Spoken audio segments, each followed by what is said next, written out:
Ona dewe atwe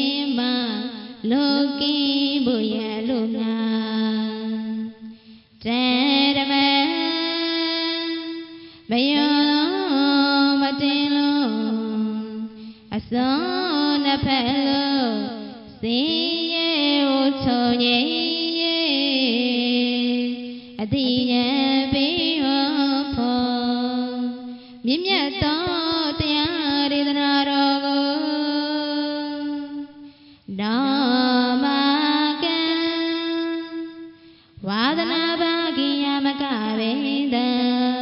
we are saying to three and your paya the beetle marua.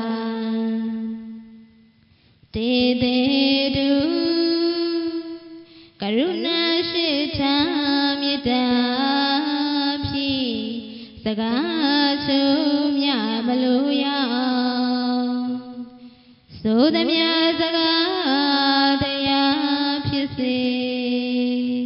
let's swim yabo Hataramuba Seduroshi Sayara the king Ashindu Nyasi Paya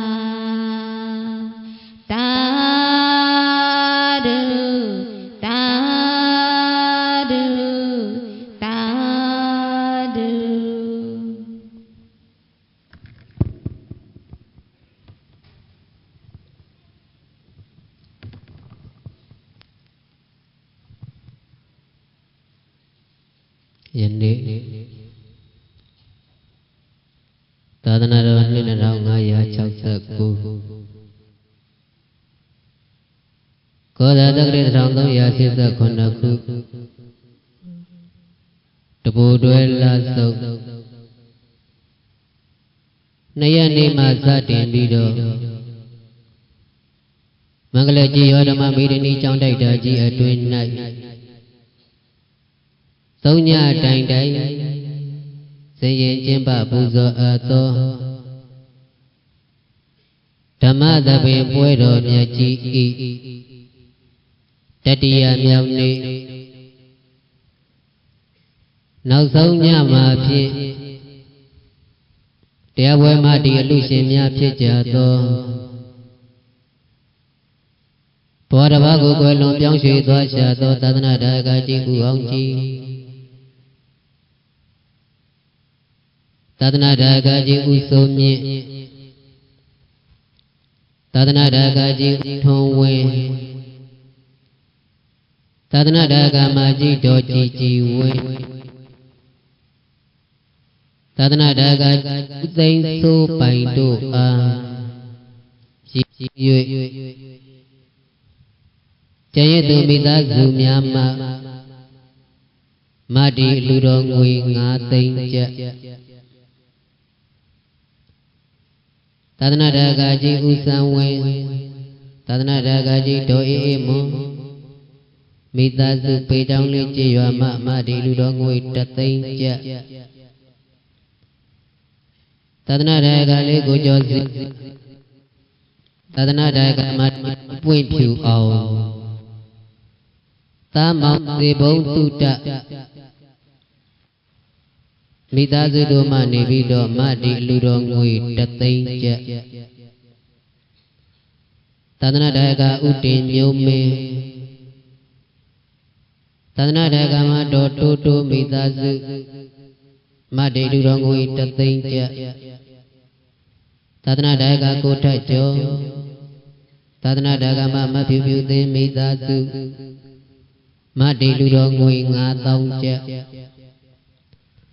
Tadana Daga Kojotu Tadana Daga Mama Zave Mida Zu Madi Ludong Winga Tongja Tadana Daga Kojota Tadana Daga Mama Motui Mida Zu Madi Ludong Winga Tongja Tadana Daga Kojota Tadana Daga Mama Kemazu Mida Zu Madi Ludong Winga Tongja Tadana Daga Kumyo Mimau Tadana Daga Mama Chocho Lui Ta Mau Mekha Mau Mida Zu Ruma Tadana Daga Kumo Kumyo Mimau 38နှစ်ပြည့်ဝိဇာတမွေးနေ့မင်္ဂလာအလှူတော်အဖြစ်မတ္တိလူတော်ငွေ9000ကျပ်သာသနာ့ဓာကကြီးဥမိသားစုမတ္တိလူတော်ငွေ9000ကျပ်သာသနာ့ဓာကကြီးဥသောသာသနာ့ဓာကမှာကြည်အုံတင်မိသားစုတို့မှနေပြီးတော့မတ္တိလူတော်ငွေ9000ကျပ်သာသနာ့ဓာကကိုကျော်ဆိုသူ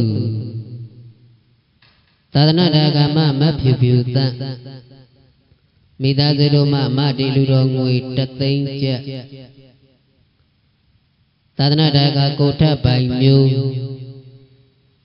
သာသနာ့ဓာကမအေးချမ်းဖြူသမီးလေးမြမင်းဖြူမိသားစုတို့မှမတ္တိလူတော်ငွေ9000ကျပ်ဤကဲ့သို့မိမိတို့ဤစွမ်းနိုင်ရာနဝကမ္မများကိုမတည်၍ဘဝတစ်ပါးကိုကွယ်လွန်ပြောင်းရွှေ့သွားတဲ့မိခင်ဖခင်တို့အားရည်စူးကာဖြင့်လူဒန်းပူဇော်အပ်သောမိဘကျေးဇူးဆက်ဓမ္မသဘင်ပွဲတော်မြတ်ကြီး၌အလုံးကြွရောက်လာကြကုန်သောတရားနာပရိသတ်ပေါင်းသူတော်ကောင်းတို့ဤဓမ္မပူဇာအပြာပြာကောင်းမှုကုသိုလ်အဆူဆူတို့ကိုပေါင်းစုကာဖြင့်ယနေ့ညဟောကြားနာကြားကြီးညိုကြရမည့်တရားတော်ကတော့ဝိမာနဝတ္ထုအထကရာမှာလာရှိတဲ့ဝိဟာရဝိမာနဝတ္ထုကိုအခြေခံတန်စာဆင်ပြီးတော့အလုံးသောတရားနာပရိသတ်ပေါင်းသူတော်ကောင်းတို့အတိတရားနဲ့သတိထားစင်ကျင်စဉ်းစားနိုင်ဖို့ဦးဇင်းတို့သူတော်ကောင်းတို့တွေအလူပွဲတစ်ခုကိုသွားရောက်တိုင်း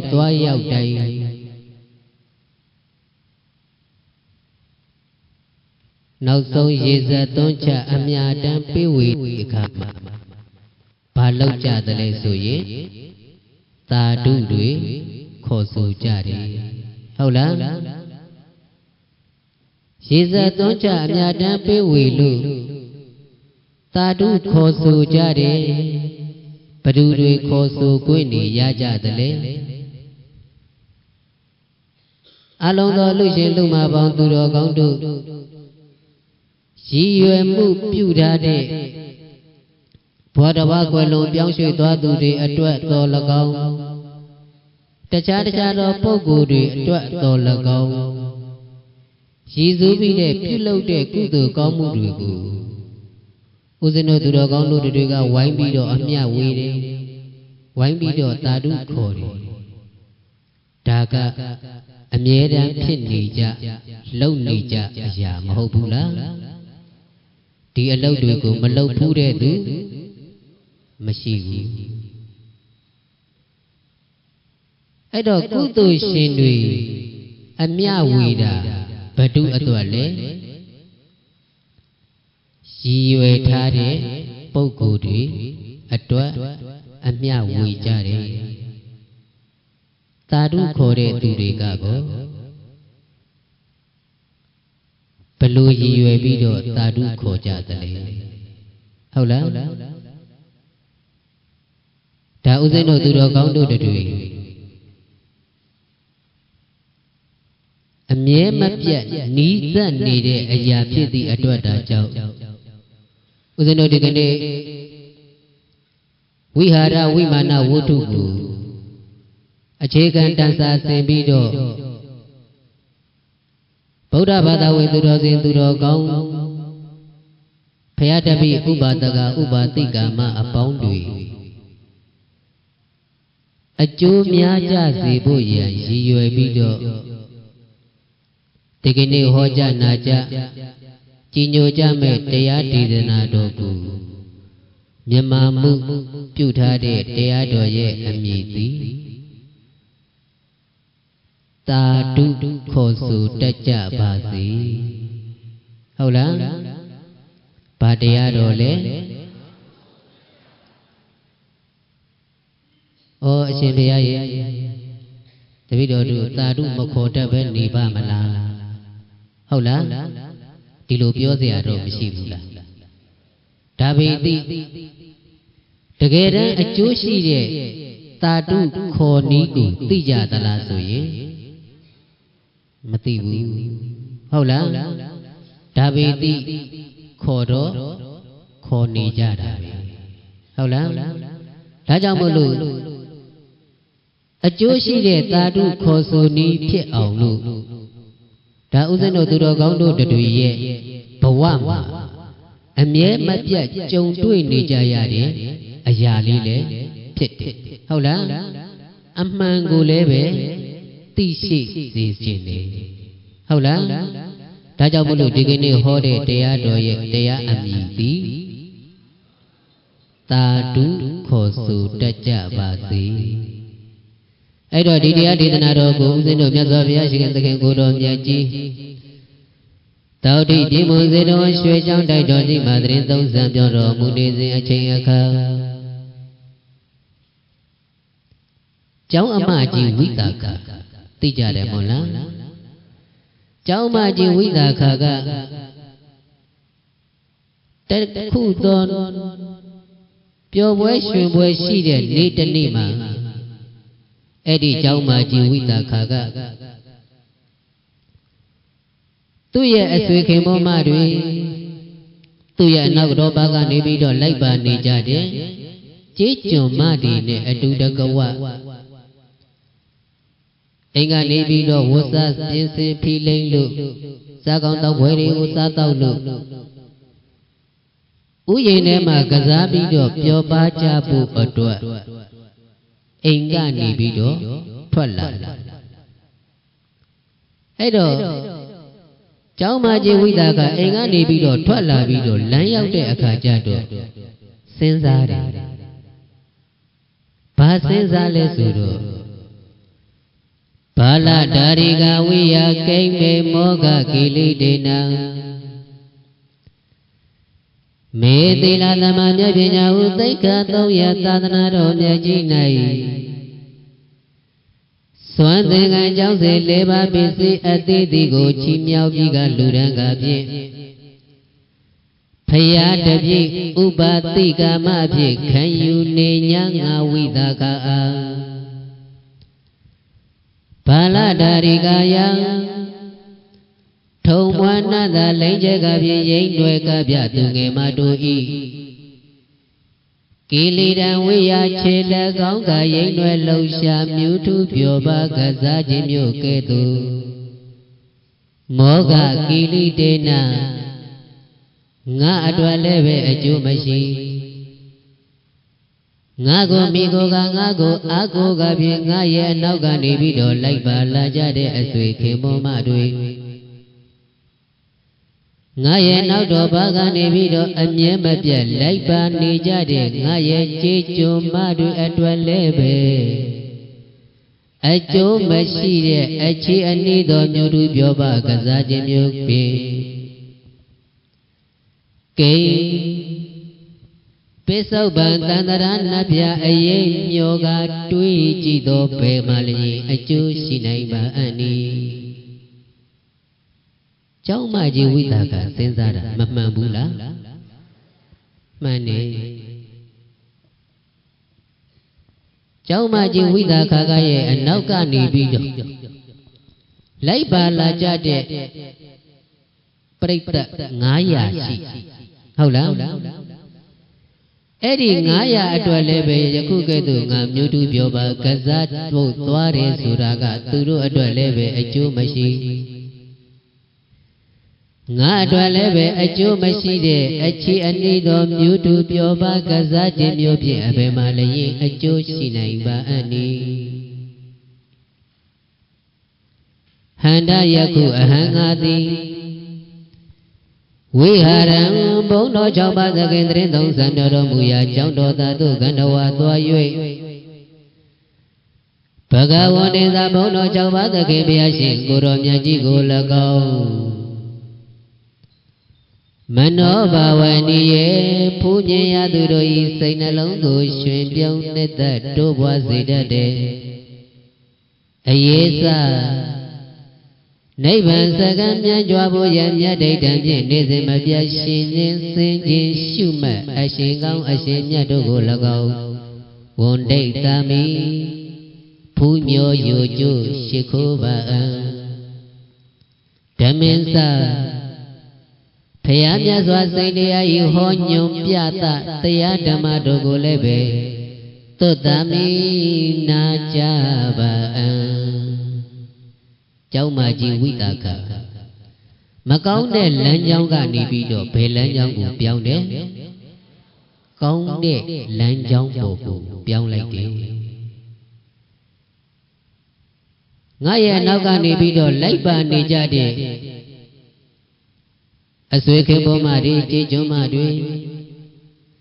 ငါကုသိုလ်ကောင်းမှုလုပ်ဖို့သွားရင်သူတို့လည်းပဲဘာရကြမယ်ကုသိုလ်တွေရကြမယ်ငါပျော်ပွဲရှင်ပွဲသွားပြီးတော့မြူတုကခုံပဲဆိုလို့ရှိရင်သူတို့လည်းပဲအကုသိုလ်တွေဖြစ်ကြမယ်ဟုတ်လားခေါင်းဆောင်ဆိုတာဒီလိုမျိုးစဉ်းစားတွေးတောတတ်ရဟုတ်လားအဲ့တော့ကျောင်းမကြီးဝိတာကပျော်ပွဲရှင်ပွဲကိုမသွားတော့ဘဲနဲ့ဘယ်ကိုသွားမလဲဆိုရင်ဘုရားရှင်တရင်သုံးစံပြောတော်မူရာကျောင်းတော်သားကိုသွားပြီးတော့ဘုရားနဲ့သံဃာကိုလည်းပဲဖူးမြော်မယ်မြတ်စွာဘုရားရှင်ကိုတော်မြတ်ကြီးဟောကြားတော်မူမဲ့တရားဓမ္မတွေကိုလည်းပဲနာကြားမယ်လို့ဤကဲ့သို့စဉ်းစားဆုံးဖြတ်ပြီးတော့မှကျောင်းတော်ကိုသွားတယ်ဟုတ်လားကျောင်းတော်ကိုသွားတဲ့အခါကျတော့ဒီနေရာမှာဦးဇင်းတို့သူတော်ကောင်းတို့တွေမှတ်သားဖို့ရာကဘာလဲလို့ဆိုတော့ကျောင်းမကြီးဝိတာကကျောင်းဘဝကိုရောက်တဲ့အခါကျတော့သူဝတ်ဆင်လာတဲ့မဟာလတ္တလေဆွဲတန်စာကြီးကိုချွတ်ပြီးတော့အနောက်ကလိုက်ပါလာတဲ့ကြေးကျွန်မရဲ့လက်ထဲကိုထည့်ပြီးတော့ဖျားနဲ့တန်ဃာကိုဖူးမြော်ဖို့သွားတယ်ကျောင်းထဲကိုဝင်သွားတယ်ဟုတ်လားအဲ့ဒီတော့ဒီရှင်ကိုယရနာကြောက်တံပရမများတွေဝစ်ပြီးတော့ဘုရားသခင်ကိုတော်မြတ်ကြီးတရင်သုံးစံပြောတော်မူတဲ့ကျောင်းတော်ကိုသွားတဲ့အခါမှာတင့်တယ်လို့လားမတင့်တယ်လို့လားဆိုရင်မတင့်တယ်လို့ဟုတ်လားဒီရှင်ကိုယရနာတွေဝတ်ဆင်ပြီးတော့သွားတာဘုရားကျောင်းတော်ကိုသွားခြင်းသည်မတင့်တယ်ဘူးဆိုတာကိုဘာဖြစ်လဲမှတ်သားရဟုတ်လားကျောင်းမကြီးဝိတာခသူ့ရဲ့အိမ်မတမအဖိုးအနက်ကထိုက်တန်လာတဲ့မဟာလတ္တတန်စာဟုတ်လားအဲ့ဒီမဟာလတ္တတန်စာကြီးကိုချွတ်ပြီးတော့အနောက်ကလိုက်ပါလာတဲ့ကြည်ကျော်မကိုလက်ထဲကိုထည့်ပြီးတော့ဖျားဖို့ဖို့ရန်ကျောင်းတော်တွေကိုဝင်သွားတဲ့အခါကျတော့အဲ့ဒီကြေးကြုံမကလည်းပဲဘာလုပ်လဲလို့ဆိုတဲ့အခါအဲ့ဒီမဟာလတ္တတန်စာကြီးကိုသူကလည်းပဲအထုပ်နဲ့ထုတ်ပြီးတော့တနေရာမှာထားခဲ့ဟုတ်လားနောက်ကနေပြီးတော့တကောက်ကောက်အထုပ်ကြီးပိုက်ပြီးတော့လိုက်ပါနေတာမဟုတ်ဘူးဟုတ်လားဒီမဟာလတ္တတန်စာကြီးကိုအထုပ်နဲ့ထုတ်ပြီးတော့ကျောင်းတနေရာမှာထားခဲ့ပြီးတော့မြတ်စွာဘုရားရှင်ကိုတွားရောက်ဖူးမြော်တယ်သံဃာတော်အရှင်သူမြတ်တွေကိုဖူးမြော်တယ်မြတ်စွာဘုရားရှင်ကိုတော်မြတ်ကြီးဟောကြားတော်မူခဲ့တဲ့တရားဓမ္မတွေကိုလည်းပဲနာကြားတယ်ကျောင်းတော်ကိုပတ်ပြီးတော့ဟိုတီတီလဲလဲကြည့်ရှုလို့ပြန်တဲ့အခါကျတော့မြတ်စွာဘုရားရှင်ကိုတော်မြတ်ကြီးကိုလက်ရည်၃ချိန်ပူဇော်ပြီးတော့ဝိတာခကျောင်းအမကြီးကျောင်းကနေပြီးတော့ပြန်လာခဲ့တယ်အဲ့ဒီနေ့အကျိုးရှိသောနေ့တနေ့မဖြစ်ဘူးလားဖြစ်တယ် ကျောင်းမကြီးဝိသခာရဲ့စိတ်ကူးတာမပြောင်းခဲ့ဘူးဆိုလို့ရှိရင်အဲ့ဒီနေ့သည်အကျိုးရှိမလားအကျိုးမဲ့မလားအကျိုးမဲ့သွားမှာအေးဒါပေမဲ့လို့ကျောင်းမကြီးဝိသခာရဲ့ကောင်းမြတ်တဲ့စိတ်ထားကြောင့်ဟုတ်လားခေါင်းဆောင်ကောင်းတို့ရဲ့ကောင်းမြတ်တဲ့စိတ်ထားကြောင့်သူ့အတွက်လည်းပဲအကျိုးရှိတယ်နောက်ရက်လိုက်ပါလာကြတယ်ကြေးကျွန်နေအဆွေခင်ပွန်းမတွေအတွက်လည်းပဲအကျိုးရှိသွားတယ်ကျောင်းတော်ကနေပြီးတော့ပြန်ထွက်လို့ကျောင်းတော်ရဲ့ခလန်းလန်းကိုရောက်တဲ့အခါကျတော့ကျောင်းမကြီးဝိသခာကကျွန်မငါရဲ့လေဆွဲတန်စာကိုပေးတော့ငါဝတ်ဆင်မယ်လို့ဆိုတဲ့အခါကျတော့အဆွေခင်ပွန်းမကလည်းပဲကျောင်းရဲ့တနေရာမှာထားခဲ့ပြီးတော့ဝိသကကျောင်းမကြီးနဲ့အတူတကဝပြန်ပြီးတော့ထွက်လာတာဖြစ်သည့်အတွက်ဒါကြောင့်မို့လို့အဲ့ဒီလေဆွဲရတနာကဘယ်မှာကြံခဲ့မလဲကျောင်းမှာပဲကြံခဲ့ပြီဟုတ်လားအဲ့ဒီကကြတော့အဆွေခင်မမကပြောတယ်ဒီနားမှာခဏစောက်ပါဦးကျွန်တော်မျိုးမသွားပြန်ပြီးတော့ယူလိုက်ပါမယ်ဟုတ်လားဒီလိုပြောတယ်အဲ့ဒီလိုပြောတဲ့အခါကျတော့ဦးဇင်းတို့သူတော်ကောင်းတို့တူယူခွင့်ပြုမှာလားမပြုဘူးလား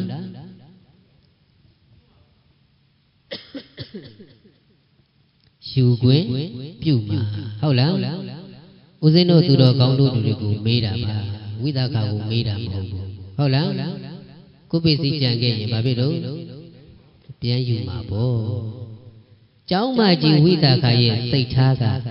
အဲ့ဒီလိုမဟုတ်ဘူးကျောင်းမကြီးဝိသခာကဘာပြောလိုက်လဲဆိုတော့ဇေဩဇမဝိဟာရေကျောင်းတော်မြတ်၌သစေဝိတ္တိတံအကယ်၍မေ့ကြံခဲ့သည့်ဖြစ်ညာအံတတဝိဟာရရေဝထိုကျောင်းတော်မြတ်ဤသာလျင်အထယအကျိုးငါတန်ထိုမလလတန်စာကြီးကိုပရိစ္ဆစိတ်သာမိစွန့်လူပါအံကောင်းလိုက်တဲ့စိတ်ထားဟုတ်လားကျောင်းတော်မှာကြာခဲ့ကြံခဲ့ရင်အဲ့ဒီပစ္စည်းသည်ကျောင်းတော်အတွက်အကျိုးများဖို့ဖြစ်တော်မူဟုတ်လားဒီမှာလတတန်စာကြီးကိုငါစွန့်လူပြီးတော့အဲ့ဒီကျောင်းတော်မြတ်အကြီးအတွက်ပဲငါဒီဟောဒီမဟာလတတန်စာကြီးကိုစွန့်ပြီးတော့လှူတော့မယ်ဒီလိုစိတ်ထားမျိုးဟုတ်လားတော်ယုံတန်ယုံပါရမီရှင်တွေအနေနဲ့တွေးလို့ရနိုင်ပါမလားမရနိုင်ဘူးမဟာလတတန်စာဆိုတာကိုးကတိအဖို့ထိုက်တန်တယ်ဟုတ်လားဘယ်လောက်တောင်ထိုက်တန်လဲကိုးကတိအဖို့ထိုက်တန်တယ်အမတန်မှလည်းပဲလေးတယ်တော်ယုံတောင်ယုံအမျိုးသမီးတွေမဝတ်နိုင်ဟုတ်လားဝုစေနိုင်သူလည်းပဲရှားပါတယ်ဝိတုချင်းွေပိုက်ဆံတွေပြည့်စုံနိုင်ရင်တောင်မှပြည့်စုံနိုင်လို့ဒီလိုမဟာလတတန်စာကြီးကိုလုံနိုင်ရင်တောင်မှဝတ်ဖို့ဝတ်နိုင်ဖို့ခွန်အားရှိဖို့လိုသေးတယ်ဟုတ်လားဒါကြောင့်မို့လို့မဟာလတတန်စာဆိုတာကအမတန်မှလည်းပဲအဖို့ထိုက်တန်တယ်လို့ဝတ်စေနိုင်သူလည်းပဲရှားပါတယ်ဟုတ်လားအေးအဲ့တော့ဘုရားကကျောင်းမကြီးဟောဒီမဟာလတတန်စာကြီးကိုကျောင်းအတွက်ကိုစွန့်လူမယ်ဆိုပြီးတော့ကျောင်းတော်ကိုပြန်လေပြီးတော့မြတ်စွာဘုရားရှင်ကိုတော်မြတ်ကြီးကိုလျှောက်ထားတယ်ဗန္ဒီဘုံတော်ကြီးမတော်မူလာပါသောရှင်တော်မြတ်ဘုရားဝိဟာရကျောင်းတော်မြတ်ကိုကာရိတမိဆောက်လုပ်လူရန်ပါအံဘဂဝါဘုရားမြတ်စွာဘုရားဘုရားတပိတော်မအနုကံပံအစေသနာခြင်းကိုဥပါဒယာအကြောင်းပြု၍အတိဝါသေးသူသိခံတော်မူပါဘုရားလက်ခံတော်မူပါဘုရားရဲ့လို့ဝိသကကျောင်းမှာကြီးဝိသကသည်အတ္တနောမိမိအတိတ်ဘာယအလိုဆန္ဒတွေကိုအာဟာရွှေနရောကြအောင်ကောင်းစွာမသွေရှ ရှောက်ထားလိုက်ပါပေတော်တည်း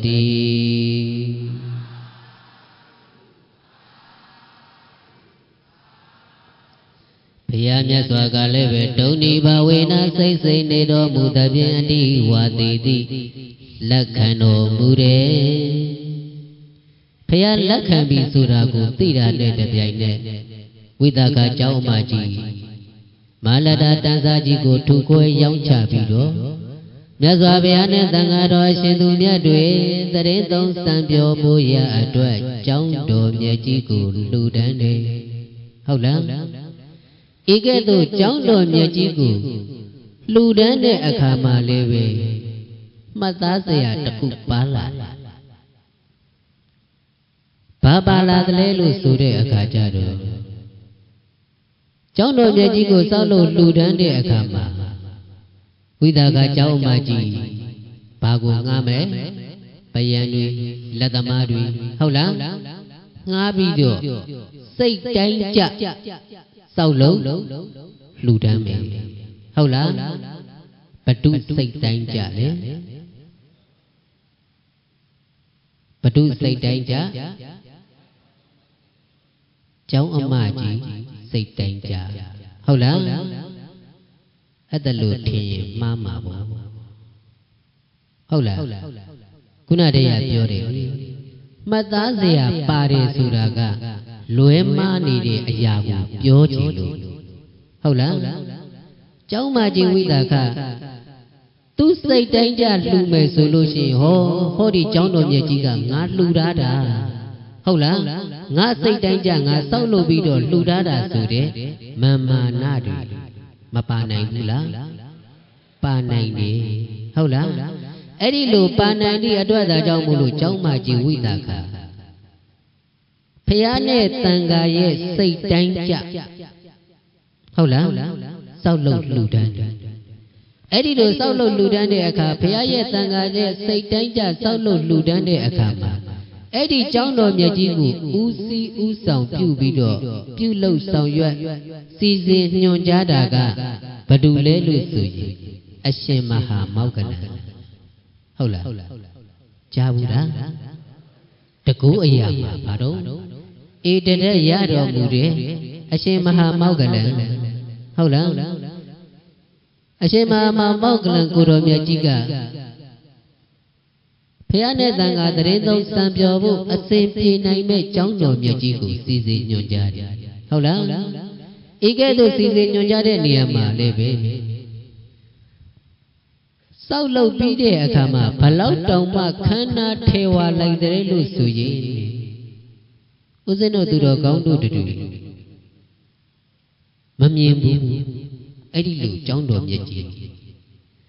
နတ်ဘုံနန်းနန်းတမြကြီးကျယ်ခမ်းနားတယ်ဟုတ်လားဘာလို့လဲ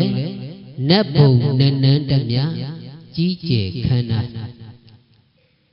အောက်ထပ်မှာအခန်းပေါင်း900ဟိုအပေါ်ဆုံးထပ်မှာလည်းပဲဘာဖြစ်တော့အခန်းပေါင်း900ပါအခန်းပေါင်း1000နဲ့ကျောင်းတော်မြတ်ကြီးကိုစောက်လို့ထိုမှတပံအဖြစ်ဘုရားနဲ့တန်ခါတရင်သုံးစံပြောဖို့ရာအတွက်ပြတ်သက်ကိုကြီးကိုလည်းပဲစောက်အဲ့ဒီလိုပြတ်သက်ကြီးစောက်တဲ့အခါမှာလည်းပဲအဲ့ဒီပြတ်သက်ကြီးကိုဝန်းရံပြီးတော့အချမ်းရံပြတ်သက်ငယ်လေးတွေကလည်းပဲ1000တိတိပါရှိနော်ပြတ်သက်ကိုတက်ဖို့အတွက်လေကားတွေလက်ရန်တွေလေသာပတွင်တွေ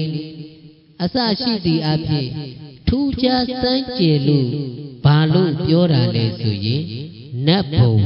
နန်းနန်းတမြခန္ဓာထေဝါလာတယ်ဤကဲ့သို့နတ်ဘုံနန်းနန်းတမြခန္ဓာထေဝါလာတဲ့ကျောင်းတော်မြတ်ကြီးကို6 လနဲ့အပြီးစောက်ပြီးတော့ကျောင်းပူဇော်ပွဲလုပ်တယ်ဤကဲ့သို့ကျောင်းပူဇော်ပွဲလုပ်တဲ့အခါမှာလည်းပဲကျောင်းမကြီးဝိသကာကနောက်ထပ်9 ကလေးအကုန်ကြခံပြီးတော့ကျောင်းပူဇော်ပွဲကိုလုပ်တယ်ဧကဲ့သို့ကျောင်းပူဇော်ပွဲလုပ်တဲ့အချိန်ကာလမှာကျောင်းမကြီးဝိသကာနောက်ပါကျွေရန်900နဲ့အတူတကောဝကျောင်းတော်မြတ်ကြီးကိုလှည့်လည်ကြည့်ရှုပြီးတော့ပြတ်တဲ့အထက်ကိုတက်ပြီးတော့အမတန်မှ ဝမ်းသာကြည်နူးမှုတွေဖြစ်ရတယ်ဟုတ်လားအလူရှင်တွေစိတ်တိုင်းကြအလူရှင်တွေအားကြစရာပီတိဖြစ်စရာမျိုးဖြစ်အောင်အရှင်မဟာမောက္ကလံကိုတော်မြတ်ကြီးစီစဉ်ပြီးတော့စောက်လုပ်ထားတာဟုတ်လားအေးဒါကြောင့်မို့လို့ကျောင်းမာကြီးဝိတာခါကအင်မတန်မှခန္ဓာထေဝါလာတဲ့ပြတ်သက်ကြီးကိုကြည်ပြီးတော့ဘာပြောလိုက်တယ်လဲဆိုတော့တာယိကေအဆွေခင်ဘုံမတို့ဧဝရူပံဤကဲ့သို့လဘတင်တဲ့ကြည်ရှုခြင်းစပွဲနေခြင်းစပွဲဖြစ်သောဝိဟာရံ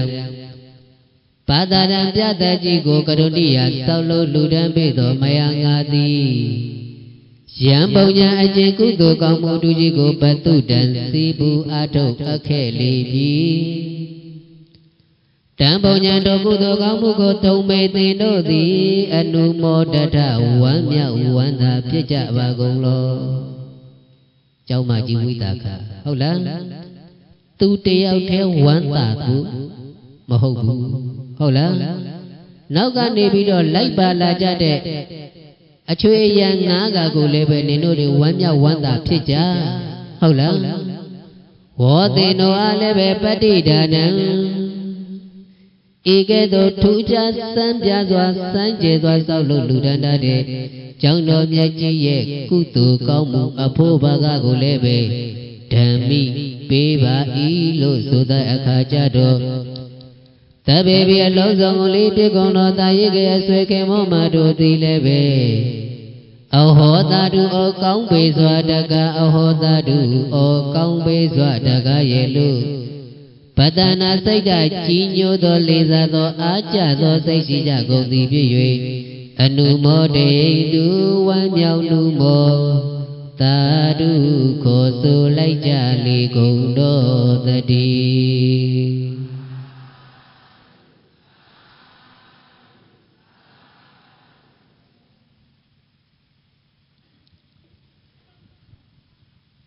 ကိုမရတဲ့အရာတစ်ခုကိုဝမ်းမြောက်ဝမ်းသာဖြစ်ဖို့ဆိုတာ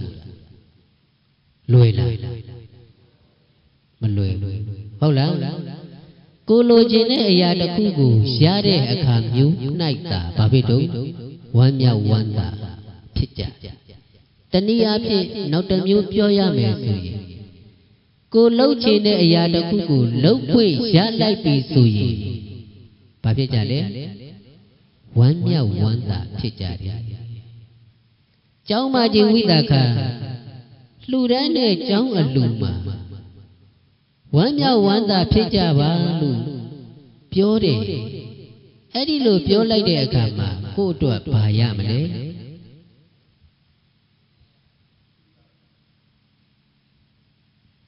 သဘောရိုးနဲ့စဉ်းစားကြည့်ဘာမှရစရာအကြောင်းမရှိဘူး။ဟုတ်လားငါဒီကြောင်းပြီးနေလို့ကိုမဟုတ်ဘူးတသိန်းစီပေးမယ်ဒါမျိုးဆိုရင်တော့ဘာဖြစ်တော့ဝမ်းမြောက်ဝမ်းသာဖြစ်ရတယ်ကျောင်းအတွက်ဝမ်းသာတာလားမဟုတ်ဘူးရလို့ဝမ်းသာတာလားမဟုတ်ဘူးရလို့ဝမ်းသာတာဟုတ်လားဒါကြောင့်မလို့အလူရဲ့အဖို့ဘာကကိုဝမ်းမြောက်ဝမ်းသာဖြစ်ဖို့ဆိုတာကမလွယ်ဘူးလွယ်ကူတဲ့နေ့တနေ့တော့ရှိဘာလဲလို့ဆိုတော့ပတ္တနာစိတ်တကြည်ညိုတဲ့စိတ်လေးစားတဲ့စိတ်အားကြတဲ့စိတ်ဟုတ်လားဘာစိတ်လဲကြည်ညိုတဲ့စိတ်လေးစားတဲ့စိတ်အားကြတဲ့စိတ်အဲ့ဒီလိုစိတ်မျိုးရှိမယ်ဆိုရင်တော့လွယ်တယ်ဟုတ်လားအိုးလှူနိုင်ရတတ်တာဟုတ်လားအမတမအဖိုးနှကထိုက်တန်တဲ့ဘာဖြစ်တော့ဘာကြီးကိုလေမဟာလတ္တတန်စာကြီးကိုဟုတ်လားရောင်းပြီးတော့ရောင်းချထုခွဲပြီးတော့လှူတာအမတမကြီးညိုဖို့မကောင်းဘူးလားအမတမလေးစားဖို့မကောင်းဘူးလားကောင်းတယ်ငါလည်းပဲဒီလိုမျိုးလှူခြင်းလိုက်တာဟုတ်လားဒီလိုလူခွင့်ရရင်ကောင်းမှာပဲဟုတ်လားဘာဖြစ်တာလဲ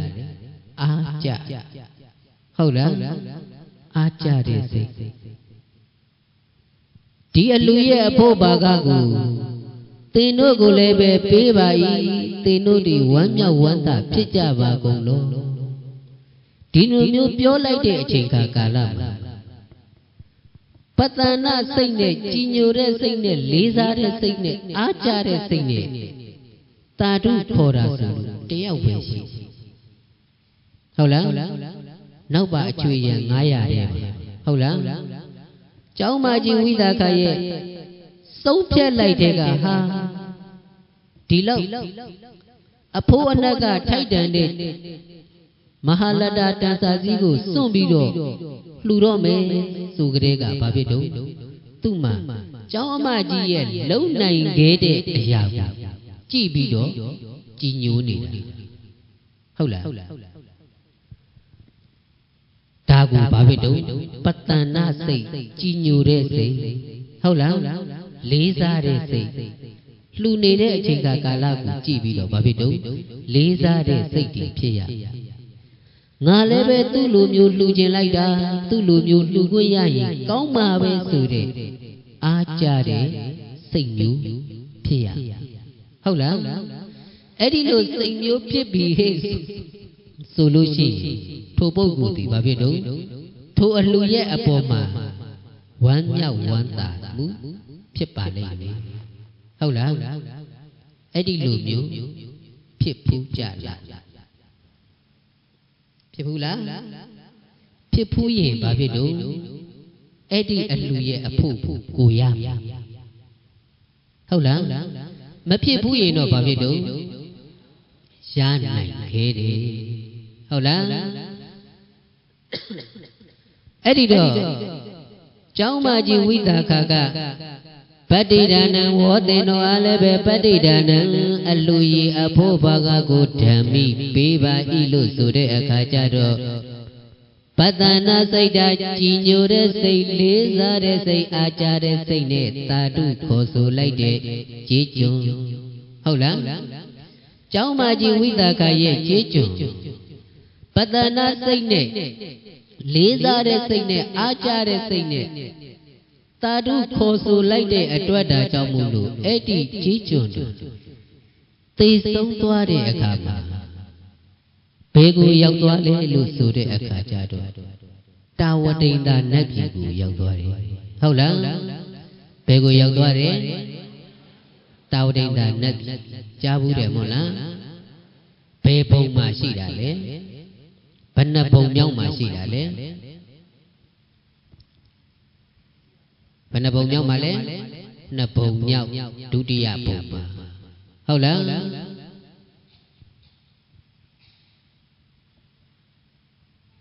ကုသိုလ်ရဲ့အဖို့ဘာကကိုတာဓုခေါ်လိုက်တဲ့သူတော်မှနှစ်ဘုံမြောက်ကိုရောက်တယ်ဆိုလို့ရှိရင်ဒီအလူကိုလှူနေတဲ့ဝိသကဟုတ်လားဘယ်နှဘုံမြောက်လောက်ထိရောက်သွားနိုင်တယ်ဟုတ်လားငါးဘုံမြောက်ဟုတ်လားသရုမာရေတာဝတိန်တာယာမသူတိတာနေမာနရတိဟုတ်လားနေမာရရတိနတ်ကြီးမှာဝိသခကျောင်းအမကြီးကသူ့နေမိတနမင်းကြီးရဲ့မိဘရဲ့ခေါင်းကြီးသွားရောက်ပြီးတော့ဖြစ်တည်တယ်ဟုတ်လားနေမာနရတိနတ်ပြည်ကိုရောက်တဲ့နတ်သက်နဲ့လူသက်ကိုတွက်ကြည့်လိုက်မယ်ဆိုရင်ဝိသကကျောင်းမကြီးတည်ဆုံးသွားတာဟာလည်းပဲနှစ်ပိုင်းတာလောက်ပဲရှိအောင်မယ်နတ်သက်နဲ့တွက်ရင်ပြောတာနော်နှစ်ပိုင်းတာလောက်ပဲရှိအောင်နတ်သက်ကအင်မတန်မှရှိတာဘူးအဲ့တော့ဝိသကကျောင်းမကြီးရဲ့ကြေးကျွန်တယောက်ဘာစိတ်နဲ့တာဓုခေါ်ကြည်ညိုတဲ့စိတ်အားကြတဲ့စိတ်လေးစားတဲ့စိတ်ဟုတ်လားအဲ့ဒီစိတ်မျိုးနဲ့အလှကိုဘာဖြစ်ရမလဲဝမ်းမြောက်ဝမ်းသာတာဓုခေါ်ဆိုနိုင်ရမယ်ဟုတ်လားအမြယူတော်မူကြပါကုန်လောတာဓုတာဓုတာဓုဒါမျိုး Chạm Miền Hậu lắm Cô ye xây đây gà nít gà gù á chạ lý ra nì mà Hậu lắm Quán nhau quán ta dây trên nì mà Edi alu ye apu bà gà gù Chạm Edi alu xin lưu đệ cụ tù đánh Thất tù thầm nhá Giá nì mà Hậu lắm Ê đã dòng lù hủy ta gà cháu mà chi ye chế chồng à Lý ra để xây nè, á cha để xây nè, á tu lô để xây nè Quán nhau quán ta xây phía bí đồ ta đu khô số ghê thì á đoạt đá cháu bế bông của giáo tí Tao ở đây ta nắp bông Hầu lắm Tao ở đây ta nắp bông của giáo toa để á khá cha đồ Tôi ye phía tí mù của chỉ lại mẹ sôi Ê đi nè ta mi à ta đu lê khô số lấy để cú tù cao mù cả cháu để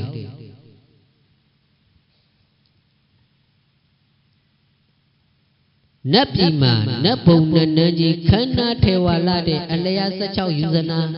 anh nên sát chau yuzana rồi đó tôi chịu đã chỉ đi nó anh lấy sát chau yuzana anh nên sát chau yuzana chỉ che khăn na la để em mà theo đi uyen đi bay ban đi gì đuôi đi gì can đuôi nè hậu lắm thu cha sáng che la để bông bay mình gì Edi bông bay mình chỉ mà nát tâm ý toa giàu bị đổဖြစ်đi quế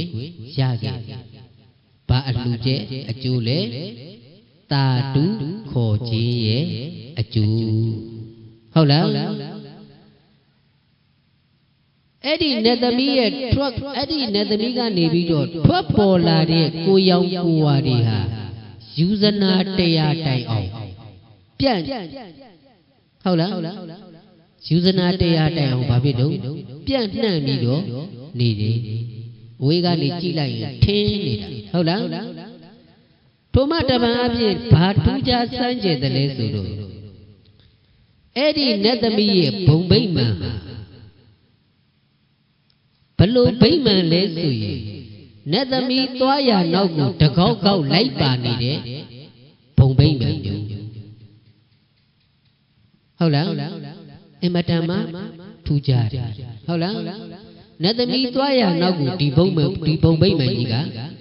Ta khâu khâu lấy bà ni đế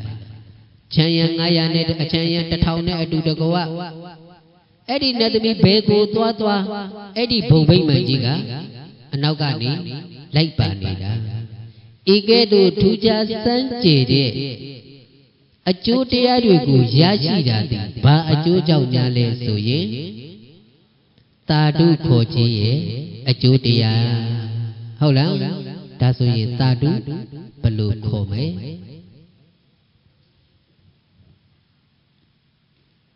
ကြည်ညိုတဲ့စိတ်လေးစားတဲ့စိတ်အားကျတဲ့စိတ်နဲ့ဝမ်းမြောက်ဝမ်းသာဖြစ်ပြီးတော့တာတုခေါ်ဆိုနိုင်ရမယ်ဟုတ်လားဓမ္မဒီလိုအကျိုးတရားမျိုးကိုရရှိပါအဲ့တော့ဒီအကြောင်းတွေကိုအရှင်နုရုဒ္ဓမထေရမြတ်ကြီးဒေသစာရီခရီးလက်လေကောင်းကင်ဒေသစာရီခရီးလက်လေပြီးတော့ကြွားမြန်းနေမှုတဲ့အချိန်ကာလမှာဘုံမိတ်မှန်ကြီးနဲ့တကွာအင်မတန်မှအသွားလာနေတဲ့ဟုတ်လားဘုံမိတ်မှန်ကြီးနဲ့တကွာသွားလာနေတဲ့နတ်သမီးကိုမြင်ပြီးတော့အင်မတန်မှထူးခြားဆန်းပြားသည့်ဖြစ်သည့်အတွက်တာကြောင့်မို့လို့အရှင်အနုရုဒ္ဓကိုတော်မြတ်ကြီးကနတ်သမီးထံကိုချင်းကပ်ပြီးတော့အမေစကားဆိုလိုက်တယ်မဟာနုဘဝေကြည်တော်တကုအနုဘောရှိတော်မူသောဒေဝတိနတ်သမီးမဟာနုဘဝေတကုဘုံတကုကြည်မာလာပါတဲ့ဒေဝတိနတ်သမီးဩတရိဒရတတောက်ရှုကျဲသည်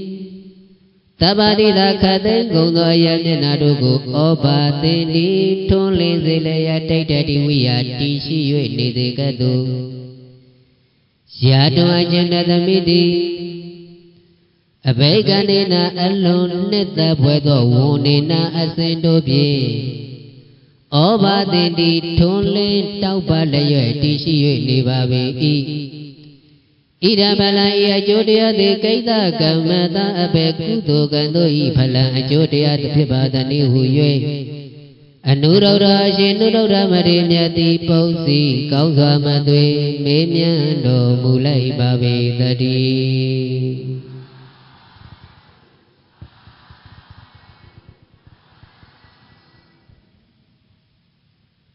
မောတောခာနိချိန်ကာလမှာကောင်းကင်ယမအမောင်ကိုခွင်းလိုအလင်းကိုဆောင်ကတလုံးကြီးထီထီကြီးတည်ရှိနေတဲ့တောက်ရှုကျဲပမာခန္ဓာကိုယ်ကနေပြီးတော့ထွက်ပေါ်နေတဲ့ကိုယ်ရောင်ကိုယ်ဝါတွေအားလည်းပဲအဲ့ဒီတောက်ရှုကျဲပမာလို့နတ်သမီးရဲ့ခန္ဓာကိုယ်ကနေပြီးတော့ကိုယ်ရောင်ကိုယ်ဝါတွေထွက်ပြီးတော့ယူဇနာတရားတိုင်အောင်ပြန့်လန့်ထွက်ပေါ်ပြီးတော့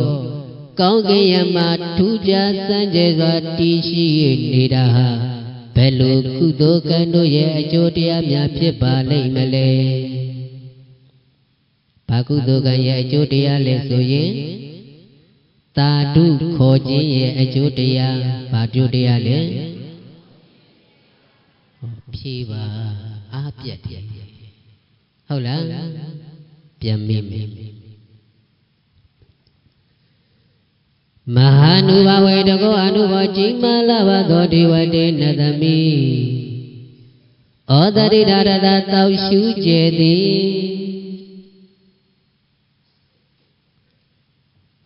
ဩတရိဓာရတတောက်ရှုကျဲသည်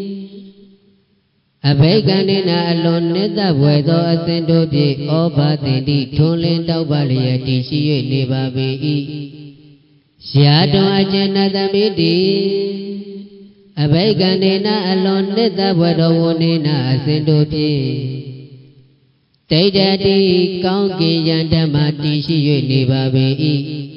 ဣဒံဗလံဤအကျိုးတရားတို့သည်ကိတ္တကမ္မတာအဘေကုသိုလ်ကံတို့ရဲ့ဗလံအကျိုးတရားဖြစ်ပါတလဲဆိုလိုအခါကိတ္တကမ္မတာအဘေကုသိုလ်ကံတို့ရဲ့ဗလံအကျိုးတရားဖြစ်ပါတလဲကောင်းကင်ယမနနမိုးတောက်ရန်ချိန်ကာလမှာအမောင်းကိုခွင်းလိုအလင်းကိုဆောင်ကားဖြင့်တည်ရှိနေတဲ့တောက်ရှုကျဲပမာနတ်သမီးရဲ့ခန္ဓာကိုယ်ကနေပြီးတော့ထွက်ပေါ်နေတဲ့ကိုယ်ရောင်ကိုယ်ဝါတွေဟာယူဇနာတရားတိုင်အောင်ထွန်းလင်းပြီးတော့ကောင်းကင်ရဲ့အပေါ်ယမတည်ရှိ၍နေတာဟာဆိုရင်ဖြင့်ဘယ်လိုကုသိုလ်ကံတို့ရဲ့အကျိုးတရားကြောင့်များဖြစ်ပါလိမ့်မလဲသာဓုခေါ်ခြင်းရဲ့အကျိုးတရားဘာတဲ့အကျိုးတရားလဲသာဓုခေါ်ခြင်းရဲ့အကျိုးတရားဟုတ်လားနောက်မှာအရှင်မောက်အနုရုဒ္ဓမထေရမြတ်ကြီးဆက်ပြီးတော့မေးတာဟူလိုက်တာကမဟာနုဘဝေကြီးမသောတကုအနုဘောရှိသောဒေဝတေနတမိ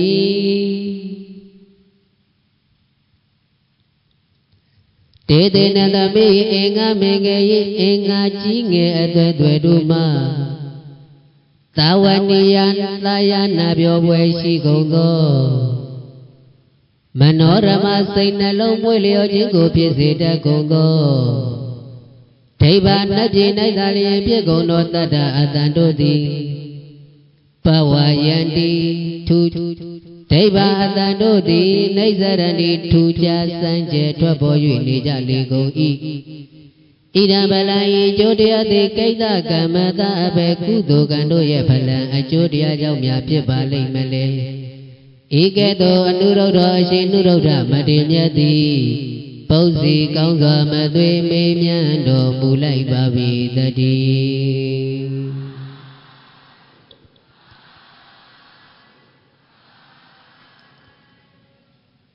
နတ်သမီးရဲ့ခန္ဓာကိုယ်ခန္ဓာအင်္ဂါကြီးငယ်အသွဲသွဲတွေကနေပြီးတော့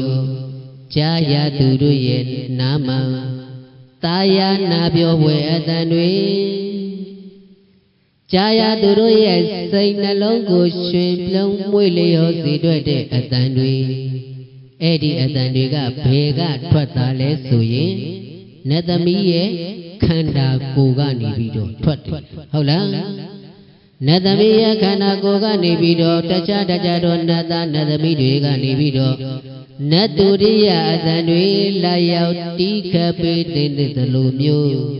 တာယာနာပြောပွဲကောင်းတဲ့အတန်တွေထွက်ပေါ်၍နေတာဟာဆိုရင်ဖြင့်ဘယ်ကုသိုလ်ကံတို့ရဲ့အကျိုးတရားကြောင့်များဖြစ်ပါလိမ့်မလဲတာတုခေါ်ခြင်းရဲ့အကျိုးတရားဦးဇင်းတို့သူတော်ကောင်းတို့ရဲ့ခန္ဓာကိုယ်ကလည်းပဲအတန်တွေမထွက်ဘူးလားဂျိုးကနေဂျုတ်ကနေဟုတ်လားဒူကကလောက်ဟုတ်လားခုနကတဖြောက်ဖြောက်တာယာနာပြောပွဲလားမဟုတ်ဘူးဟုတ်လားဒါပေမဲ့နတ်သမီးရဲ့ခန္ဓာကိုယ်အင်္ဂါကြီးငယ်အစိတ်ပိုင်းကနေပြီးတော့ထွက်ပေါ်လာတဲ့အတန်တွေကတော့ကြားရသူတို့ရဲ့စိတ်နှလုံးသားမှာဟုတ်လားတာယာနာပြောပွဲအတန်ဖြစ်စီတယ်ဟုတ်လားဒါကဘာကုသိုလ်ကံရဲ့အကျိုးတရားလဲတာတုခေါ်ခြင်းရဲ့အကျိုးတရားဟုတ်လားနောက်အရှင်နုရုဒ္ဓမထေရကြီးကထပ်ပြီးတော့မေးမြန်းတော်မူလိုက်ပါတယ်မဟာနုဘဝေတကောကြီးမာတော်မူလာဘတော်ဒေဝတေနသမိဒေတေနသမိအင်္ဂမေငယ်ဤကိုယ်ငါကြီးငယ်အသွဲသွဲတို့၌ဒိဗ္ဗနတ်ပြည်၌ဖြစ်ကုန်သောသူစေကန္တာစိတ်နှလုံးမွေလျောခြင်းကိုဖြစ်ကုန်သောသူစေကန္တာတန်ဆင်းစင်ကြဲသောတက္ကန္တာယနနံယနံတို့သည်ယနံအနံကိုပြောတယ်ဟုတ်လားသူစေကန္တာတန်ရှင်းစင်ကြဲသောအနံတို့သည်တေတေနသမိဤတရိရေခန္ဓာကိုယ်ကနေပြီးတော့ကိုသိယနံတွေပဝါယံတိသင်ပြန့်ကြိုင်လိုက်၍နေပါပြီထိုကိုသိယနံတို့သည်ကလည်းပဲသာရဏီယအနတ်ကိုရှူလိုက်ရသူတို့ရဲ့နှလုံးသားမှာစိတ်ထဲမှာမနောရမအနတ်ကိုရှူလိုက်ရသူတို့ရဲ့စိတ်နှလုံးထဲမှာအမတမစိတ်ကြည်နူးပွေရာတွေကိုဖြစ်စေပါဟုတ်လားခန္ဓာကိုယ်ကနတ်သမီးရဲ့ခန္ဓာကိုယ်ကထွက်ပေါ်နေတဲ့ကိုသိယနံဟာဘာဖြစ်တော့အနာကိုသွားတဲ့သူတွေရဲ့စိတ်နှလုံးကိုမွေ့လျော်ရွှင်လန်းစေတယ်ဟုတ်လားဒါကြောင့်မလို့အနုရုဒ္ဓမထေရကြီးကမဟာနုဘဝေတကောကြီးမာတော်မူလာသောဒေဝတေနသမိတေတေနသမိအင်္ဂမေငယ်ဤခန္ဓာကိုယ်အင်္ဂါကြီးငယ်အသွဲသွဲတို့မှသူစိတ်ကန္တာတန်ဆင်းစင်ကြဲသောအနန္တုသည်ပဝယတိသင်ပြကြိုင်လိုက်ထွက်ပေါ်၍နေပါပေ၏ဣဒံဗလံယေအကျိုးတရားသည်ကိတ္တကမ္မတဘေကုသိုလ်ကံတို့၏ဖလံအကျိုးတရားတို့ဖြစ်ပါသနည်းဟု၍အနုရုဒ္ဓအရှင်နုရုဒ္ဓမထေရမြတ်ကြီးသည်ပု္ပ္စီကောင်းစွာမသွေမေးမြန်းတော်မူလိုက်ပါပေတည်း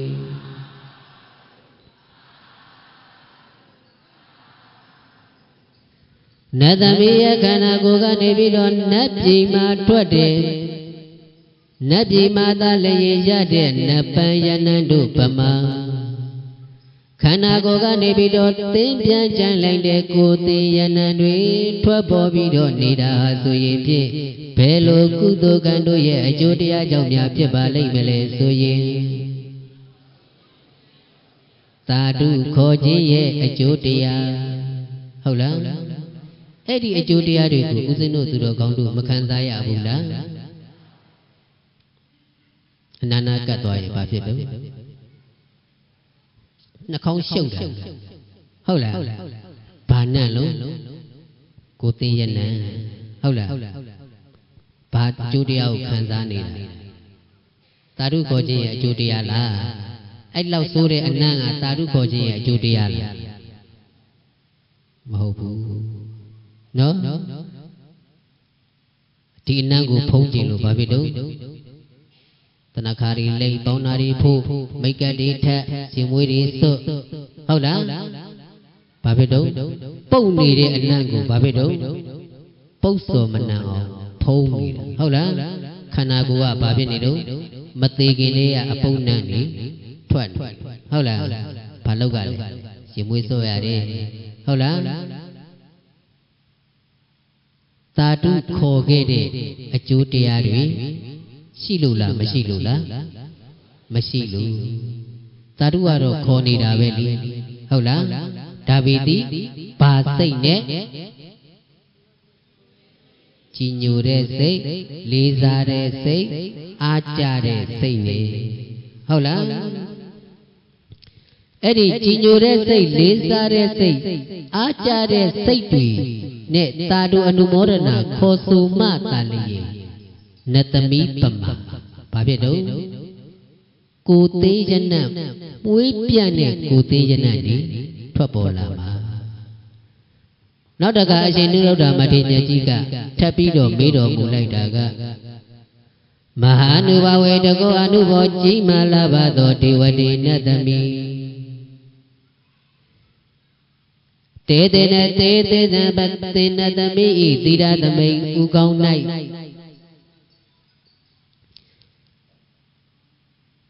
ဝေနေသူစံတုံးတို့သည်အင်္ဂမင်္ဂယခန္ဓာကိုယ်ရိမ့်နှဲ့လှုပ်ရှားသွားလာတဲ့အခါမှာ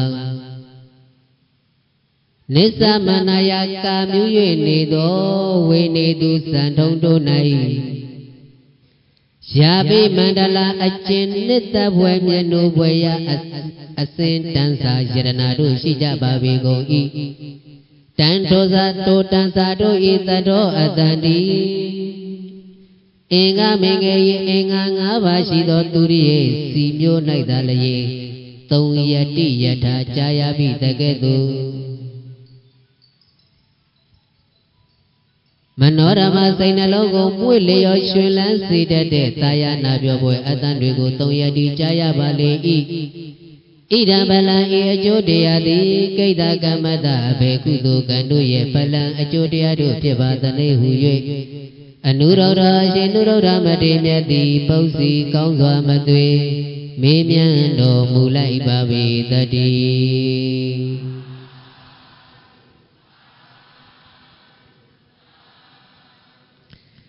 နတမိရဲ့ခန္ဓာကိုယ်နတမိရဲ့ဥကောင်ဓမ္မရှိတဲ့စံတုံးတွေအဲ့ဒီစံတုံးတွေဟာနတမိသွာလာလှုပ်ရှားတဲ့အခါမှာအဲ့ဒီစံတုံးတွေအဲ့ဒီသဘင်တွေရိမ့်ွဲ့သွားတာကခုံနေတယ်လို့မျိုးပဲဟုတ်တာသဘင်တွေလှုပ်ရှားသွားလာတဲ့အခါဘာဖြစ်တော့အဲ့ဒီသဘင်တွေရဲ့လှုပ်ရှားပုံတည်နတ်သားနတ်သမီးတွေကခုံနေတယ်လို့မျိုးပဲအင်မတန်မှကြည့်ရှုလို့ကောင်းအဲ့ဒီသဘင်မှာထုံးဖွဲ့ထားတဲ့ထိုးထားတဲ့တန်စာစင်သားတဲ့ယရနာတွေမရှိဘူးလားဟောကလက်တို့ဘာဖြစ်တော့စံထိုးတို့ဟုတ်လားယရနာတွေနဲ့စီချေထားတဲ့အရာတွေအဲ့ဒီအရာတွေကနတ်သမီးရိမ့်ရွက်လှုပ်ရှားသွားလာတဲ့အခါမှာအဲ့ဒီယရနာတွေအချင်းချင်းထိခိုက်ပြီးတော့ထွက်ပေါ်လာတဲ့အတန်ဟာဦးဇင်းတို့သူတော်ကောင်းတို့တွေထိုးထားတဲ့ဟုတ်လားစံတုံးတို့စံညက်တို့ကပြီးတော့ထွက်ပေါ်လာတဲ့အတန်တွေနဲ့တူရဲ့လားဆိုရင်တူဟုတ်လားဦးဇင်းတို့တရားကမတွေရဲ့ခေါင်းကထွက်ပေါ်လာတဲ့အတန်တွေကဘာအတန်ထွက်မလဲတစ်ခုနဲ့တစ်ခုထိသွားရင်ဟုတ်လားတန်ဆိုလို့ရှိရင်တောင်းတင်းဟုတ်လားဒီလိုမျိုးအတန်မျိုးထွက်ဒါပေတိနတ်သမီးရဲ့ခေါင်းကပန်ဆင်ထားတဲ့ဒီယရနာတွေရဲ့ထွက်ပေါ်လာတဲ့အတန်ဟာအင်္ဂါ၅ပါးရှိတဲ့သူရိယာစီတံမျိုးပဲဟုတ်လားအင်္ဂါ၅ပါးရှိတဲ့သူရိယာအတန်လို့စီတံကြီးလို့ပဲအမတမသာယာနာပြောပွဲစိတ်နှလုံးကိုရွှင်လန်းမွေ့လျော်ပွဲကောင်းတယ်ဟုတ်လားအဲ့ဒီလိုအကျိုးတရားကိုရရှိတာဟာဆိုရင်ဖြင့်ဘာကုသိုလ်ကံရဲ့အကျိုးတရားလဲသာဓုခေါ်ခြင်းရဲ့အကျိုးတရားနောက်အနုရုဒ္ဓအရှင်နုရုံမထေရမြတ်ကြီးကထပ်ပြီးတော့မေးတော်မူလိုက်တာက မဟာနုဘဝေတကောအနုဘောကြီးမားလာပါသောဒေဝဒေနသမီးဝါဒတုသာလေသည်တိုက်ကအကုန်သည်ဖြစ်၍ဝါဒေနလေကြောက်တမ္ပကံပိတာကောင်းစွာလှုပ်ရန်အကုန်သောဝတ္တန္တကဥဆောက်ပန်းတို့သည်တန်တိရှိကုန်၏တေတံတော်ဥဆောက်ပန်းတို့၏တတောအတန်တိဒိဗေဒိဗာနတ်ပြည်၌သာလျင်ဖြစ်သောအင်္ဂါမင်္ဂေဟိအင်္ဂါ၅ပါးနှင့်ပြည့်စုံသောသူရိယေစီတံမျိုးကဲ့သို့သုံးရတိကြရလေ၏ဣဒံဗလံ၏အကျိုးတရားသည်ကိတ္တကမ္မတာအဘေကုသိုလ်ကံတို့ရဲ့ဗလံအကျိုးတရားတို့ဖြစ်ပါသတည်းဟု၍အနုရုဒ္ဓအရှင်နုရုဒ္ဓမထေရမြတ်သည်ပုပ်စီကောင်းစွာမသွေမေးမြန်းတော်မူလိုက်ပါ၏တည်း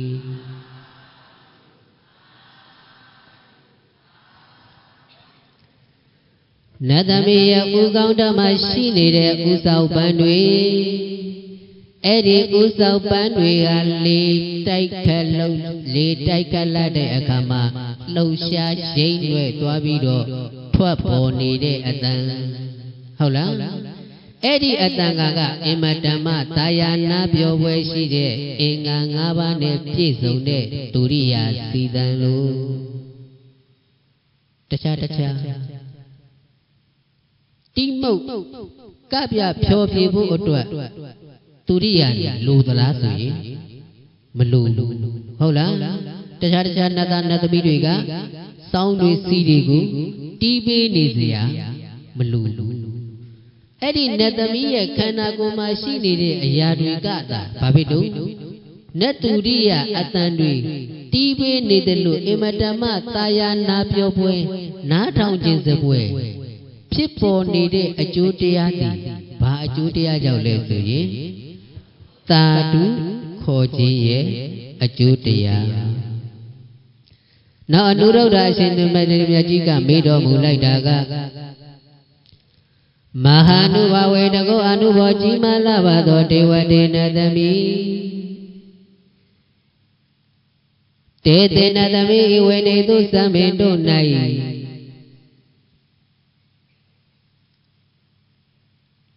ပုပ္ပာနိယာပိမာလာအကျင့်ပန်းတို့သည်တန်တိရှိကုန်၏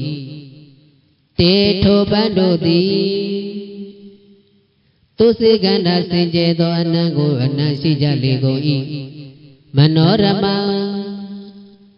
အဲ့ဒီအနံ့ကိုရကြသူတို့ရဲ့စိတ်နှလုံးကိုလည်းပဲရှင်ပြုံးမှုလျော်ဝယ်ရှိကြလေကုန်၏တေထိုအနံ့တို့သည်မေဇုတကောမေဇုတကအမည်ရှိသောရုပ်ခောယထာတစ်ပင်ကြီးကဲ့သို့သူစေကနာစင်ကြယ်သောအနန္တုသည်ဝါယံတိသင်ပြန့်ကြိုင်လည်၍နေပါ၏နတ်သမီးရဲ့ခန္ဓာကိုဥကောင်းဓမ္မပန်းစင်ထားတဲ့ပန်းပွင့်ရဲ့ယနဟာဘာယနနဲ့တူတယ်မေဇုတကနတ်ပန်းစာထဲမှာတော့အပွင့်လို့မပြောဘူးနော်အပင်လို့ပြောတယ်မေဇုတကနတ်ပန်းပင်ကအပင်ကကိုမွေးတာနဲ့တူတယ်နော်မေဇုတကမေဇုတကောမေဇုတကအမည်ရှိသောရုပ်ခောယထာတစ်ပင်ကြီးကဲ့သို့တဲ့ဟုတ်လားသင်ပြန့်ကြိုင်လိုက်တဲ့အနံ့တွေကနေပြီးအဲ့ဒီသင်ပြန့်တဲ့ကြိုင်လိုက်တဲ့အနံ့တွေထွက်ပေါ်နေတယ်ဧကဲ့သို့မေဇုတကနတ်တိပိဧကဲ့သို့သင်ပန့်ပြန်လိုက်တဲ့အနံ့တွေထွက်ပေါ်နေတာဟာဆိုရင်ဖြင့်ဘယ်ကုသိုလ်ကံတို့ရဲ့အကျိုးတရားကြောင့်များဖြစ်ပါလိမ့်မလဲဆိုရင်သာဓုခေါ်ခြင်းရဲ့အကျိုးတရားတွေမများဘူးလားများတယ်ဘယ်နှမျိုးရှိလဲသိဘူးဦးစင်းလည်းမသိဘူးဟုတ်လားဗိမာန်ဟုတ်လားဘာဗိမာန်လဲဘာဗိမာန်လဲခုနဘာဗိမာန်လို့ပြောခဲ့လေတကောက်လိုက်ပါနေတဲ့ဗိမာန်ဟုတ်လားသွားရနောက်ကိုတကောက်လိုက်ပါနေတဲ့ဘုံဗိမာန်ဟုတ်လား ခန္ဓာကိုယ်ကနေပြီးတော့ထွက်ပေါ်နေတဲ့ကိုယ်ရောင်ကိုယ်ဝါးတွေကလည်းပဲဘလောက်တောင်ယူဇနာတရားတိုင်အောင်ထုံးလင်းတောက်ပနေတယ်နတ်သမီးရဲ့ခန္ဓာကိုယ်ကနေပြီးတော့ထွက်ပေါ်နေတဲ့ဟုတ်လားခန္ဓာကိုယ်အင်္ဂါအစိတ်အပိုင်းတွေကနေပြီးတော့ထွက်ပေါ်နေတဲ့အတန်တွေဟုတ်လားအဲ့ဒီအတန်တွေကလည်းပဲအမတန်မှတာယာနာပြောပွဲကောင်းတယ်နောက်နတ်သမီးရဲ့ခန္ဓာကိုယ်ကနေပြီးတော့ထွက်ပေါ်နေတဲ့ကိုယ်သိရဏံတွေဟုတ်လားရဏံလေးပဲဘာဖြစ်တော့ကိုယ်သိရဏံလေးပဲသင်ပြန့်မွေးကျူတယ်နတ်သမီးရဲ့ခန္ဓာကိုယ်နတ်သမီးရဲ့ဥကောင်းထမပန်စင်တတ်တဲ့ယရနာတွေကနေပြီးတော့ထွက်ပေါ်နေတဲ့အတန်တွေအမတမတာယာနာပြောပွဲကောင်းတယ်ဟုတ်လားနတ်သမီးရဲ့ဥကောင်းထမပန်စင်တတ်တဲ့ဥဆောက်ပန်းရဲ့အတန်ထွက်ပေါ်နေတဲ့အတန်ကလည်းပဲအမတမတာယာနာပြောပွဲကောင်းတယ်နောက်နတ်သမီးရဲ့ခန္ဓာကိုယ်နတ်သမီးရဲ့ခန္ဓာကိုယ်ကနေပြီးတော့ထွက်ပေါ်နေတဲ့ပန်းရဏနတ်သမီးရဲ့ကုကောင်းထမပန်းစင်တတ်တဲ့ပန်းရဲ့ရဏဟာလည်းပဲဘာအနတ်နဲ့တူတယ်မိစုတကတစ်ပင်ကြီးရဲ့ရဏပမာဟုတ်လားအကျိုးတရားမများဘူးလားခုနှစ်မျိုးလောက်မရှိဘူးလားအေးဤကဲ့သို့အကျိုးတရားတွေဟာဆိုရင်ဖြင့်ဘာကုသိုလ်ကံတို့ရဲ့အကျိုးတရားတွေလဲဆိုရင်သာဓုခေါ်ခြင်းရဲ့အကျိုးတရားတွေဤကဲ့သို့အဲ့ဒီနတ်သမီးကဲ့သို့အကျိုးရှိတဲ့သာဓုခေါ်ဆိုမှုမျိုးကိုခေါ်ဆိုမယ်ဆိုရင်ဘာလုပ်ဖို့လိုသလဲကြည်ညိုတဲ့စိတ်လေးစားတဲ့စိတ်အားကြတဲ့စိတ်အဲ့ဒီစိတ်မျိုးတွေနဲ့အလှကိုဝမ်းမြောက်ဝမ်းသာဖြစ်ဖို့မလိုဘူးလားအလှရှင်တွေကို၌ကလည်းပဲအမျှမဝေဘူးလားဝေတယ်အမှန်တော့အမျှဝေတယ်ဆိုတာကနံပါတ်1ဘာတွေကိုဝေရမလဲကြွရောက်တော်မူလာကြတဲ့သံဃာတော်အရှင်သူမြတ်တွင်နေတဲ့ကဝပင်ဖိတ်တတဲ့အပရိသတ်အပေါင်းတို့အကျွန်ုပ်တို့ပြုသမျှကုသိုလ်ရဲ့အဖို့ဘာကကိုအမျှဝေပါ၏ဝမ်းမြောက်ဝမ်းသာသာဓုခေါ်ဆိုကြပါကုန်လောဒါမျိုးမဖြစ်သင့်ဘူးလား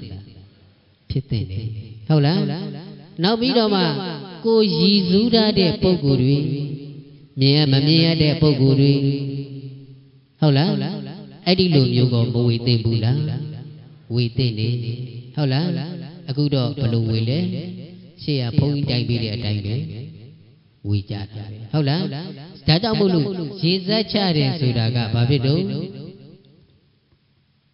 ရေစက်ချပြီးတော့အမျှဝေတယ်ဆိုတာကအမျှဝေတဲ့ပုဂ္ဂိုလ်ကလည်းပဲအကျိုးရှိအောင်ဝေတတ်ဖို့လိုတယ်ဟုတ်လားသာဓုခေါ်တဲ့သူကလည်းပဲအကျိုးရှိအောင်သာဓုခေါ်တတ်ဖို့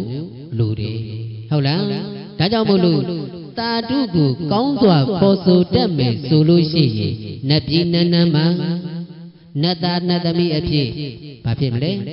ခံစားစံစားကြရမယ်ဟုတ်လားဒါကြောင့်မို့လို့အကျိုးရှိအောင်မလုပ်မလဲသာဓုခေါ်ရမယ်ဒါကြောင့်မို့လို့ပြောတာသာဓုခေါ်ယူတစ်ကြိမ်ပြိုးကကောင်းကျိုးအသိချေပွားတတ်စေ၏ဟုတ်လားသာဓုခေါ်ယူတစ်ကြိမ်ပြိုးကကောင်းကျိုးအသိချေပွားတတ်စေ၏အဲ့ဒီသာဓုခေါ်ဆိုလိုက်တဲ့ကုသိုလ်ကံတို့ကြောင့်ကောင်းကျိုးတရားတွေပွားများသွားကြမယ်ဆိုရင်နတ်ပြည်နန်းနန်းမှာအမတမအစင်တန်းမြင့်တဲ့လူဘဝတွေကိုရောက်ရှိခဲ့မယ်ဆိုရင်လည်းပဲအကုသိုလ်တွေလှုပ်ဖြစ်ဖို့နဲ့မလှုပ်ဖြစ်ဖို့ကများတယ်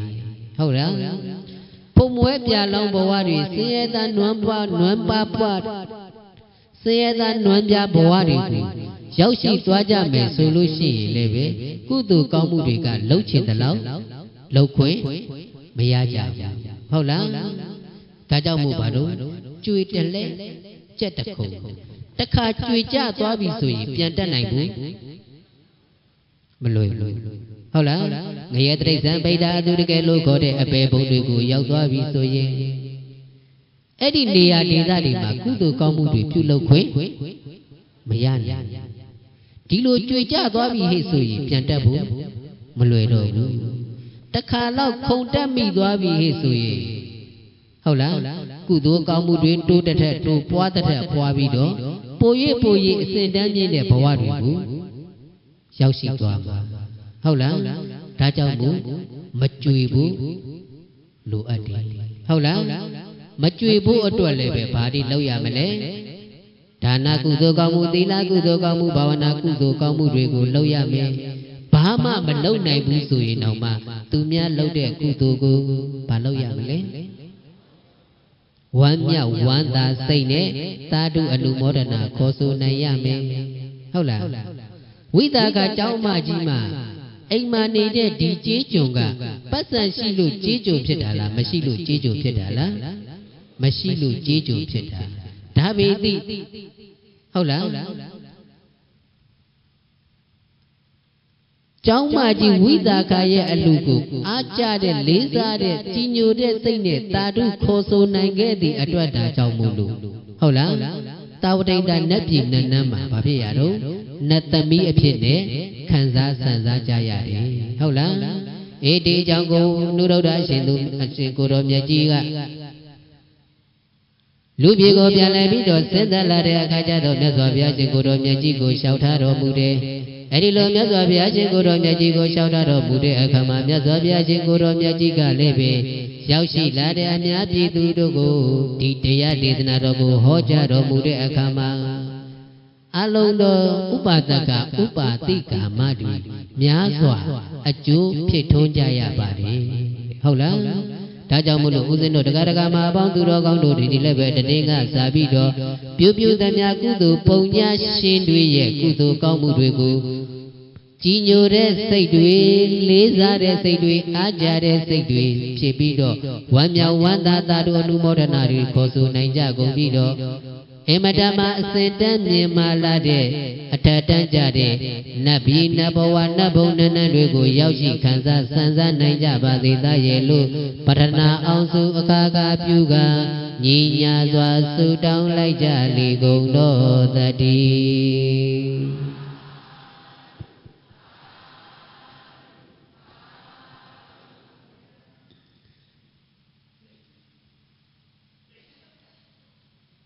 လောက်ဆိုရပြီမလားကျင့်တတ်လားသိသွားပြီလားသိပြီဟုတ်လားဒါဥစဉ်ကလွဲမှားနေတဲ့အရာလေးတစ်ခုကို